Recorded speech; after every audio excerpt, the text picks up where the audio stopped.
अस्सलाम वालेकुम, मेरा नाम मुबश्शिर लुकमान है। आप देख रहे हैं मुबश्शिर लुकमान यूट्यूब चैनल। एक बहुत ही इंपॉर्टेंट खबर आई है। अब मैं ये तो नहीं कह सकता ब्रेकिंग न्यूज़ है, क्योंकि ये आई हुई है और मैंने दुनिया टेलीविज़न की वेबसाइट पे ये पढ़ी है, तो मैं तो उससे पढ़ के आपको बता रहा हूँ। सऊदी फॉरेन मिनिस्टर ने यह कहा है कि हम यूएई की पैरवी करते हुए इसराइल को तस्लीम नहीं करेंगे, और उन्होंने ये भी कह दिया है कि हम तब तक इसराइल को तस्लीम करने या उसके मतलब बात नहीं कर सकते जब तक फ़लस्तीनियों को उनका हक़ नहीं मिलता।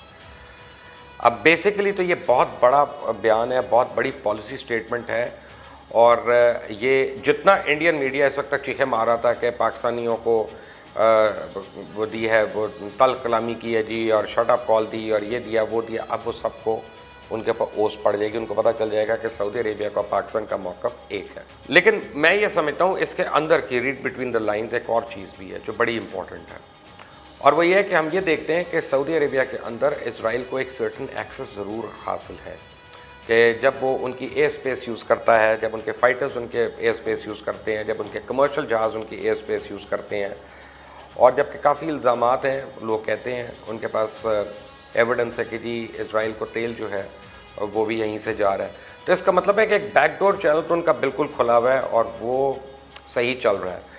प्रॉब्लम इसका मतलब ये है, जो मुझे समझ आई, कि मोहम्मद बिन सलमान का वो कंट्रोल इस वक्त सऊदी अरेबिया के अंदर उस रिलीजियस फैक्शन के ऊपर नहीं है जिसका वो बड़ी देर से हमें बताने की कोशिश कर रहे हैं कि वो टोटल कंट्रोल में है।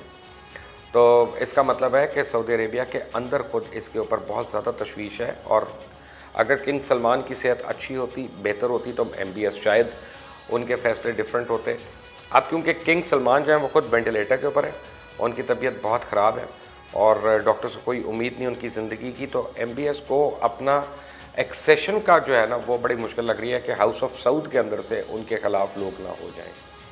तो इस वक्त उनको ये देनी पड़ी। लेकिन बहरहाल मेरा ख्याल है कि दुनिया भर में इस स्टेटमेंट को बड़ी सीरियसली लिया जाएगा, क्योंकि जेरेड कुशनर जो है वो तो ओपनली सऊदी अरेबिया का नाम लेके एक स्टेटमेंट दे चुके हैं कि जी उनके हक़ में अच्छा होगा कि अगर वो इसराइल को मान लेते हैं। तो अब इसका मतलब है कि उनके हक़ में क्या अच्छा नहीं होना है, इसका मतलब है कि अमेरिका और सऊदीया के ताल्लुकात में भी तनाव जो है वो आ सकता है, और इसका मतलब ये है कि सऊदी अरेबिया पाकिस्तान के थ्रू बहुत ज़्यादा CPEC के अंदर इन्वॉल्व होगा और मज़ीद चाइना की तरफ झुकाव देगा, जो चाइना ऑलरेडी एक न्यूक्लियर रिएक्टर सऊदी अरेबिया के अंदर बनवा रहा है, जिस पे अमरीकनों को तशवीश थी। दरअसल इस वक्त अमरीका बहुत तेज़ी से कुछ महाज़ों पे काम कर रहा है, और इस मकसद को हासिल करने के लिए वो मुख्तलिफ ममालिक के साथ जोड़ तोड़ में भी मसरूफ़ है। और वो महाज़ ये है कि एक तो चाइना को सुपर पावर बनने से रोकना है, तुर्की को खिलाफत उस्मानिया के फैलाव से बाज रखना है, पाकिस्तान को मजबूत होने से रोकना है ताकि खित्ते में कोई नया ब्लॉक ना बन सके, और अगर ग्रेटर इसराइल का ख्वाब पूरा करवाने में किसी तरह इसराइल की हर मुमकिन मदद की जाए। इस वक्त चाइना को सुपर पावर बनने से रोकना अमरीका के लिए सबसे ज़्यादा ज़रूरी है, क्योंकि वो दुनिया में अपना तसल्लुत कायम अगर रखना चाहता है तो उसके लिए ये करना होगा। लेकिन सवाल ये है कि चाइना को इतना मजबूत किया किसने कि वो अमरीका के मुकाबले पे आ जाए। एक वक्त था चाइना के साथ अमरीका के बहुत अच्छे और तारीखी ताल्लुकात थे, लेकिन अब हांगकांग के कवानीन में तब्दीली होना, कोरोना वायरस की वबा, साउथ चाइना सी और तजारती मामलात में कवायद की तब्दीली को लेकर दोनों ममालिक के दरमियान कशीदगी अरूज पर है, और बाकी ममालिक में भी चाइना जिस तरह अपना असर रसूख बढ़ा रहा है, इसकी वजह से अमरीका को डर है कि चाइना इसकी जगह ना ले लें। FBI के डायरेक्टर क्रिस्टोफर रे ने भी चाइना को अमेरिका के लिए सबसे बड़ा खतरा करार दिया, क्योंकि चाइना किसी भी तरह दुनिया का अकेला सुपर पावर बनने की कोशिश कर रहा है।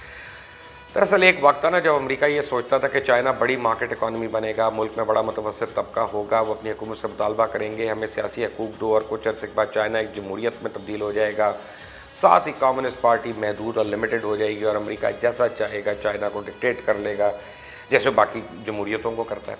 साथ ही बरतानिया ने भी हांगकांग को चाइना के हवाले कर दिया और उम्मीद की कि वो इसकी खुद मुख्तारी को बरकरार रखेगा, और वो भी खाम ख्याली साबित हुई।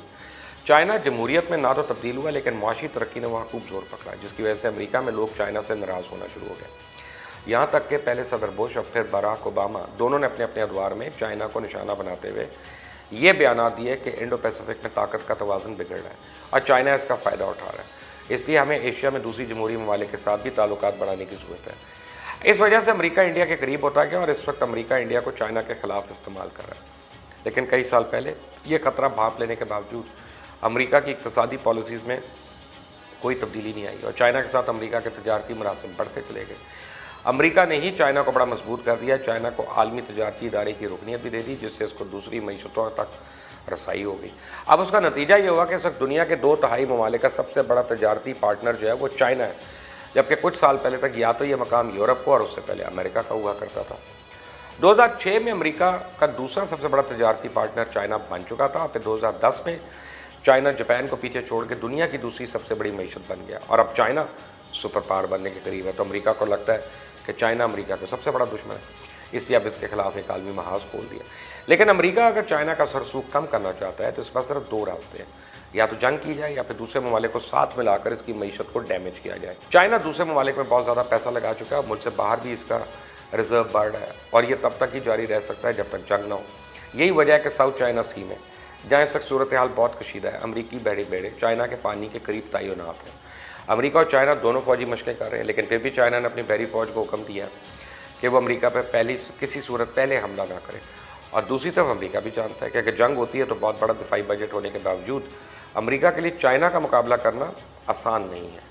अमेरिका अब तक तो तकरीबन 5 ट्रिलियन अमेरिकन डॉलर्स जंगों पे खर्च कर चुका है, लेकिन अब वही अमेरिका चाइना से लड़ना नहीं चाहता, क्योंकि इसे मालूम है कि चाइना के पास बहुत ज़्यादा जौहरी हथियार है। इसलिए अमेरिका ये भी चाहता है कि मुआशी तौर पर चाइना को रोका जाए। वैसे भी अमेरिका को आदत है कि पहले वो दूसरे ममालिक से दोस्त और ज़बरदस्ती से अपनी बात मनवाता है। यही काम वो चाइना के साथ कर रहा है। चाइना पर कुछ पाबंदी और इजाफी तजारती टैक्स लगाए गए हैं, मोबाइल ऐप्स बैन किए जा रहे हैं और अपने ज़ेर असर ममालिक से भी अमेरिका चाइना के खिलाफ इस तरह काम करवा रहा है कि अब कुछ ममालिक तो ऐसे हैं कि जो कि अमेरिका का साथ दे रहे हैं, जैसा कि इंडिया, लेकिन कई और ममालिक चाइना के साथ खड़े हैं, जैसा कि ईरान। यही वजह ईरान ने चाबहार मनसूबे से इंडिया को किक आउट कर दिया। दरअसल 1992 में सर जंग जीतने के बाद अमेरिका ने किसी मुल्क की तरक्की पर एक पैसा भी खर्च नहीं किया। दुनिया अफगानिस्तान की हालत देख चुकी है, इराक, लिबिया, यमन और शाम की मिसाल भी दुनिया के सामने, किसी भी मुल्क में कहीं कोई फ़ायदा नहीं हुआ। चाइना दूसरे मुल्कों में पैसा लगा रहा है, उसकी सबसे बड़ी मिसाल बेल्ट एंड रोड मनसूबा है और यही मनसूबा अमेरिका के लिए सबसे बड़ा ख़तरा है, क्योंकि अगर ये मनसूबा मुकम्मल हो जाता है तो इसके ज़रिए चाइना अपने लिए तजारत करने के मुतबादिल रूट निकाल देगा और इस बाद अगर अमेरिका के इस बहरी रास्ते भी बंद कर दे तब भी चाइना के तजारत पर असर नहीं पड़ सकता। इसलिए अमेरिका तो चाहता है कि किसी तरह ये मनसूबा नाकाम हो और बाकी ममालिक चाइना के साथ ना दे। लेकिन अब ये दोस्त और ज़बरदस्ती की जंग नहीं है, बल्कि मईशत की है। इसलिए जिस मुल्क को अपना मुआशी फ़ायदा चाइना के साथ नजर आएगा वो चाइना के साथ ही जाएगा और अमेरिका के लिए चाइना को रोकना मुश्किल तरीन हो जाएगा। दूसरा महाज तुर्की को सल्तनत उस्मानिया के फैलाव से रोकना है। जिस तरह पिछले कुछ अरसे से तुर्की के सैयद एर्दोगान एक्टिव हुए हैं और जिस तरह के फैसले ले रहे हैं, इनका मकसद वाज़ेह है कि वो खिलाफत उस्मानिया के दोबारा इस्तेहकाम के लिए कोशिश है। जुलाई 2012 में अपनी पार्टी हामियों से गुफ्तगू करते हुए तैयब एर्दोगान ने यह कहा कि इनकी हुकूमत शाम के क्राइसिस में इस वजह से दखल अंदाजी कर रही है क्योंकि हम सेल्जुस के वारिस और शानदार उस्मानी सल्तनत की बाक़ियात हैं। जस्टिस एंड डेवलपमेंट पार्टी की बुनियाद में सेल्जुक और खिलाफत उस्मानिया की रूह शामिल है। हम अपने फ़ातिह सुल्तानों के नक्श कदम पर चल रहे हैं। इसका आगाज़ सुल्तान अरसलान से होता है। फ़ातिह सुल्तान महमद तक पहुँचा, जिसने 10,046 में इक़्तिदार हासिल किया और बाद में अजीम खिलाफत उस्मानिया की सूरत में सामने आया। यूरोप के मशरकी इलाके क्योंकि सल्तनत उस्मानिया का हिस्सा थे, तो अब यूरोपियन यूनियन और यूनान अमेरिका तुर्की के खिलाफ इस्तेमाल कर रहा है और तुर्की की यूनान और यूरोपीय यूनियन के साथ कशीदगी बढ़ती जा रही है। पहले आया सोफिया को मस्जिद में तब्दील करने पर तनाज़ा हुआ, बहरा रोम के पानियों में गैस और तवानाई के ज़खायर तलाश करने पर, और उस पर तैयब एर्दोगान ने कहा कि हम पाबंदी और धमकी से नहीं डरेंगे और झुकेंगे, हम अपने समुद्री इलाके में डाकाजनी के सामने नहीं झुकेंगे।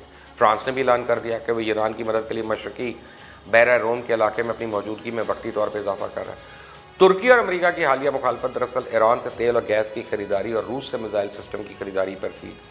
इस पर तैयब एर्दोगान ने एक बयान दिया कि तुर्की अपने खिलाफ मुमकिन अमरीकी पाबंदियों से खौफजदा नहीं है। एक और महाज पाकिस्तान को मजबूत होने से रोकना है ताकि खित्ते में नया ब्लॉक ना बने। जी, ये वही नया ब्लॉक है जिसका इशारा कुछ दिन पहले शाह महमूद कुरैशी ने किया। दरअसल चाइना पाकिस्तान को स्ट्रॉन्ग कर रहा है और अमेरिका इंडिया को, लेकिन चूँकि पाकिस्तान और चाइना हमसाया ममालिक है तो इन दोनों की मुश्तरका ताकत से इंडिया को खतरा है और इसके अलावा का कोई नया ब्लॉक बनता है तो तुर्की और ईरान भी उसका हिस्सा होंगे, जो कि अमेरिका के लिए नाकाबिले बर्दाश्त है। ईरान को अमेरिका किसी सूरत तरक्की करता नहीं देख सकता और अगर पाकिस्तान, ईरान और तुर्की ने मिलकर नया ब्लॉक बना लिया तो तुर्की का सल्तनत उस्मानिया का ख्वाब तो काफ़ी हद तक पूरा हो जाएगा और इन इस्लामी ममालिक के करीब होने से सऊदी अरेबिया और OIC भी उनको फ़र्क पड़ता है। अब इसके अलावा ये तीनों ममालिक चाइना के साथ मिलकर कश्मीर को भी आज़ाद करा सकते हैं। कश्मीर की अहमियत का अंदाज़ा आप इस बात से लगा सकते हैं कि कश्मीर की तारीख हमला आवरों से भरी पड़ी है। हिंदुस्तान पे हमले की गर्ज से जो भी आया वो रास्ता कश्मीर से दाखिल हुआ और अब अगर कश्मीर भारत के हाथ से जाता है तो मतलब है वो अमेरिका के हाथ से भी गया और इससे अमेरिका का जो एक अहम महाज इसराइल बनाने का वो भी कमज़ोर हो जाएगा। अमेरिका इस वक्त मुख्तलिफ ममालिक से इसराइल के ताल्लुकात बेहतर करवाने और राब्ते बहाल करवाने में इसराइल की हर मुमकिन मदद कर रहा है। इसका नतीजा सामने आ रहा है कि अमेरिका, इंडिया, सऊदी अरब और इसराइल का एक ब्लॉक बनता जा रहा है। इसराइल अपना ये ख्वाब पूरा करने के लिए कश्मीर और गवादर में भी अपने फौजी अड्डे कायम करना चाहता है, जो कि वो अमेरिका को मदद के बगैर हासिल नहीं कर सकता। और ये अड्डे हासिल करने की राह में अमेरिका के लिए अगर कोई रुकावट हो सकती है, वो दुनिया में बनने वाला नया ब्लॉक होगा।